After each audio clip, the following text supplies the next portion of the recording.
अस्सलाम वालेकुम my YouTube family. Welcome back to another day another vlog. उम्मीद है सब ठीक ठाक होंगे। मैं भी बिल्कुल फ़िट एंड फाइन हूँ। तो आज जो है वो सबसे पहले उठ के मैंने सोचा मैं बालों को अच्छे से ऑयलिंग कर लेती हूँ। आजकल मेरे बाल काफ़ी अच्छे हो रहे हैं। एक तो मैं मेडिकेटेड शैम्पू पे स्विच कर गई हूँ, दूसरा ये कि मैं जो है वो ऑयलिंग जो है वो मिस नहीं करती हूँ, ऑयलिंग करती ही करती हूँ। और उसके बाद फिर मैं किचन में चली गई थी, किचन के काम मैंने ख़त्म किए और फिर यहाँ पे मैंने अपनी कबर्ड में जो है ना कपड़े वगैरह सारे सेट करके रखने थे, हैंग करके रखने थे, क्योंकि उस दिन मैंने वीडियो बनाई थी आप लोगों के लिए। तो ऐसे ही फिर मैंने शॉपर्स में डाल के रख दिया था, इनको हैंग नहीं किया। तभी मुझे आयरन वगैरह भी करने थे, मैंने कहा चले वो मैं फ्री होके करूँगी किसी दिन, और ईद से पहले नहीं ईद के बाद ही करूँगी। अभी ईद में 2-3 दिन रह गए तो पॉसिबल नहीं हो पाएगा। तो बस यहाँ पे मैं सारी चीज़ों को जो है वो उनकी जगह पे रख रही हूँ।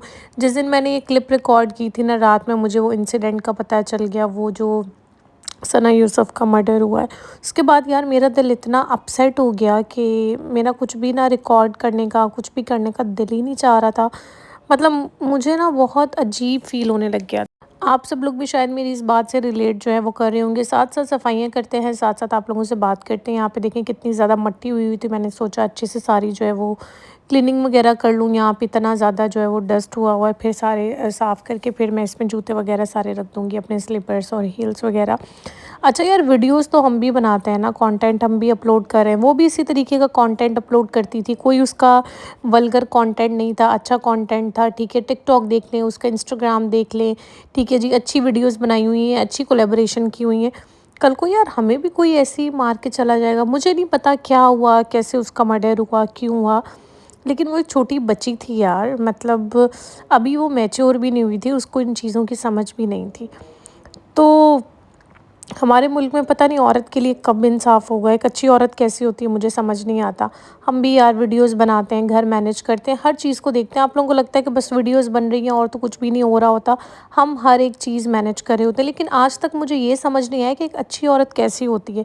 मेरी नज़र में एक अच्छी औरत वो है जो अपना घर भी सँभाल रही है, फाइनेंशियली इंडिपेंडेंट भी है, अपने बच्चों को भी टाइम दे रही है, अपने घर को भी टाइम दे रही है, अपनी फैमिली को भी टाइम दे रही है, अपनी रिस्पॉन्सिबिलिटीज़ भी निभा रही है और फाइनेंशियली इंडिपेंडेंट भी है, अपना काम भी कर रही है और फ़िज़ूल की घर में लड़ाइयाँ फ़साद जो है वो नहीं कर रही। वो अपने बच्चों को सँभालती है, अपना घर सँभालती है, उसके बाद वो सारा वक़्त अपने काम पे या अपने ऊपर लगा लेती है। लेकिन मुझे नहीं पता कि आजकल के दौर में एक अच्छी औरत कैसी होती है। एक अच्छी औरत कैसी होती है, अब कमेंट्स में बहुत सारे लोग बहुत सारी बातें करने के लिए आ जाएँगे, ठीक है? तो मैं उनके मुँह नहीं लगना चाहती हूँ, ठीक है? लेकिन हमारे यहाँ पे औरतों के लिए कब इंसाफ होगा मुझे नहीं पता। आई डोंट नो, ठीक है? और फिर कमेंट सेक्शन में माशाल्लाह कुछ जो है वो नफ़्सियाती भी औरतें भी आ जाएँगी, ठीक है? जिनको कोई काम नहीं होता, उनका काम यही होता है घर में भी नेगेटिविटी फैलाती हैं और बाहर भी नेगेटिविटी फैलाती हैं। और कुछ मर्द हज़रात ऐसे जो घर में तो माशाल्लाह हाजी बने फिरते हैं और बाहर उनकी कितनी उनके अंदर शर्म होती है, उनकी आँखों में कितनी हया होती है वो भी नज़र आ रहा होता है। ख़ैर उसके बाद मैंने क्लीनिंग वगैरह की, फ़्रेश होने के लिए चली गई, नमाज़ वगैरह पढ़ी, फिर एक वीडियो रिकॉर्ड करनी थी वो की। उसके बाद मैं चली गई थी ज़ारा के, मुझे स्लीपर्स लेके आने थे, तो मैं चली गई थी इसके स्लीपर वगैरह लेने के लिए बाहर। क्योंकि इस मैडम ने जो है ना वो अपने गुम कर लिए थे, मोबाइल में साथ लेके नहीं गई थी क्योंकि मेरा फ़ोन चार्ज नहीं था।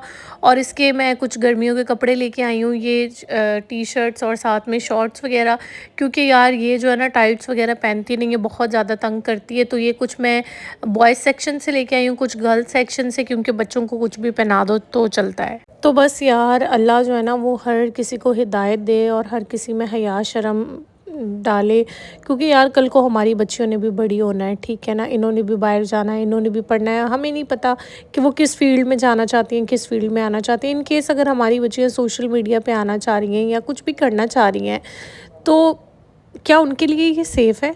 मतलब उस बच्ची का क्या कसूर था? मतलब गलती कहाँ थी उसको? मतलब चलो इन केस कोई गलती भी होती है, लेकिन किसी का मर्डर करना, ये कहाँ का जो है वो असूल है, ये कहाँ की वो है? तो बस यार दिल बहुत ज़्यादा अपसेट था। फिर मैंने उस दिन तो वीडियो बनाई नहीं, आज सुबह उठी हूँ और फिर बस कामों वगैरह में लग गई, थोड़ा सा बाहर गई इसके लिए टी-शर्ट और शॉर्ट्स वगैरह लेके आई और सोचा आज इसने जो भी कपड़े इसके नहीं पहनने वाले छोटे हो गए हैं, वो एक तो बच्चों के कपड़े बहुत जल्दी छोटे होते हैं। आप कहते हैं ना कि आप ज़ारा के बहुत कपड़े लेते हैं। अच्छा माशाल्लाह ज़ारा की जो है ना वो हाइट जो है वो दिन ब दिन बढ़ रही है, तो उसके कपड़े बहुत जल्दी छोटे हो जाते हैं। मतलब 1-2 महीनों में इसके कपड़े छोटे हो ही जाते हैं।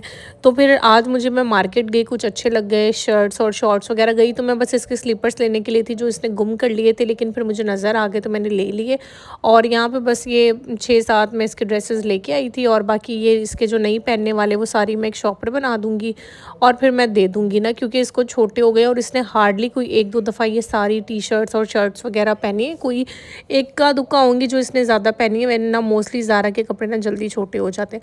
और मुझे होता है छोटे हो जाए ना फ़ौरन दे दूँ, उनको और ज़्यादा मैं घसीटती नहीं हूँ, क्योंकि फिर ऐसे अगर आपने किसी को कपड़े देने तो क्या देने जो अगले बंदे के काम ही ना आए। तो मैं ऐसे देती हूँ कि जो किसी के पहनने के काबिल भी हो। तो यहाँ पे ये सारे इसके बाहर आने जाने के लिए जो कपड़े हैं वो हैं, और बाकी इस वाले ड्रॉ की अभी बहुत हालत बुरी है। इसको पूरा 1 घंटा लगेगा, क्योंकि इसमें छोटी-छोटी एक्सेसरीज़ सेट करने में टाइम लगेगा, लेकिन ईद से पहले टाइम निकाल के इंशाल्लाह ताला मैं इसको भी सेट कर लूँगी। और यहाँ पे इसके सारे घर में पहनने वाले कपड़े और साथ में सारी निकर्स वगैरह जी सेट करके रख दी। बस मार्केट गए थे, वहाँ से आए थे, और बस अभी मैं जी बनाने लगी हूँ रात का खाना। सबसे पहले अब्बू को रोटी वगैरह जो है वो मैं बस बना के देती हूँ।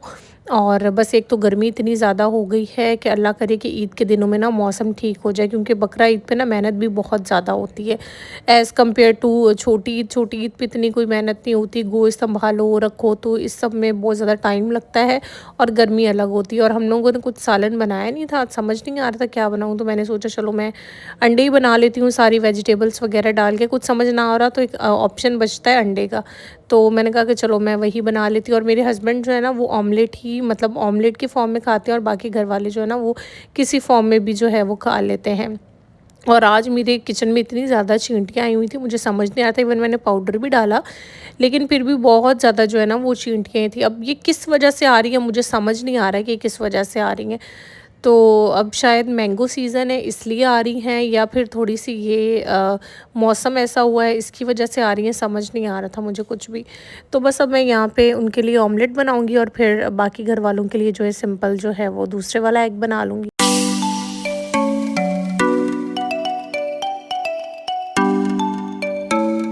और आप आज के दिन के व्लॉग देख रहे होंगे, और आज का दिन हज है। आप लोग दुआ करिएगा कि मेरे पेरेंट्स जो है वो हज पे गए हैं, अल्लाह ताला खैर खैरियत से, जिनके भी वालदेन या जिनके भी रिश्तेदार हज पे गए हैं, अल्लाह खैर खैरियत से उनको वापस लेके आए, क्योंकि एक तो रश बहुत ज़्यादा है, गर्मी बहुत ज़्यादा है। अल्लाह ताला उनके सारे अरकान पूरे करे।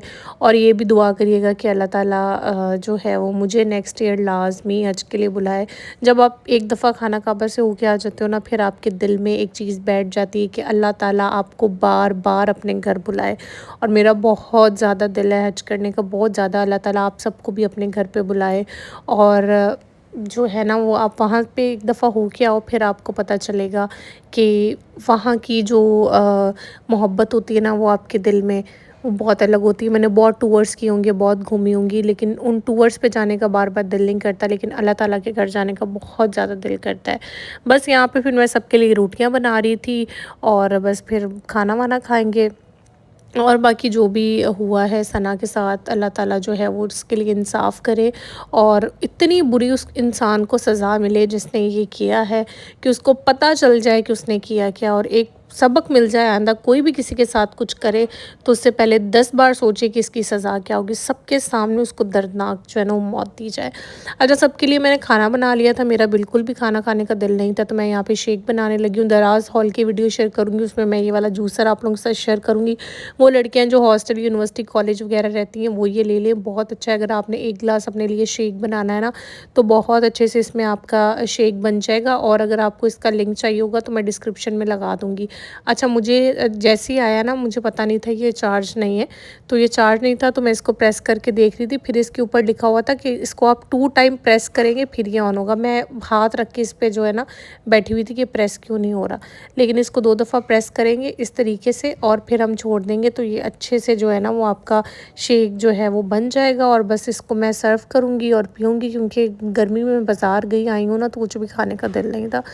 तो बस शेक पीते हैं, और अपना आज का व्लॉग व्लॉग जी एंड करते हैं और उसके साथ अपना किचन वगैरह क्लीन करते हैं। मुझे दुआओं में ज़रूर याद रखिएगा, मेरे पेरेंट्स को भी याद रखिएगा और बस खैर खैरियत से वो लोग वापस आएँ। और दुआ करिएगा कि जिसने सना के साथ बुरा किया है उसको जो है वो बहुत दर्दनाक जो है वो सज़ा दी जाए। That's it for the vlog. अल्लाह हाफ़िज़, फिर मिलेंगे नेक्स्ट वीडियो में।